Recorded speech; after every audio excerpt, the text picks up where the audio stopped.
கொடுத்தாங்க. இஸ்ரவேலிலே பிறக்கிற எந்த ஆண்களையும் கொண்டு போட வேண்டும் இருந்துச்சு. ஆனால் மருத்துவச்சிகளோ கர்த்தருக்கு பயந்ததினாலே அவிதமாய் செய்யாமல் போனார்களோ. ஆகையால் கர்த்தர் மருத்துவச்சிகளை கர்த்தர் செழித்தோடு பண்ணினார் என்று பரிசுத்த வேதத்தில் நாம் யாத்திராகமம் 1ஆம் அதிகாரத்தில் வாசிக்கிறோம்.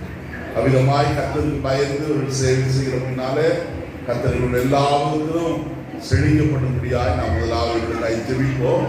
பரலோகத்தின் நல்ல பிதாவே, எங்களுடைய சபையிலேயும் அருமையான பிதாவே, மருத்துவ பணி செய்கிற அருமையான தமிழக பிள்ளைகளை இந்த காலங்களில் முன்பதாய் நாம் நிறுத்தி ஒரு ஆசீர்வாதத்தாய் ஜெபிக்கிறோம்.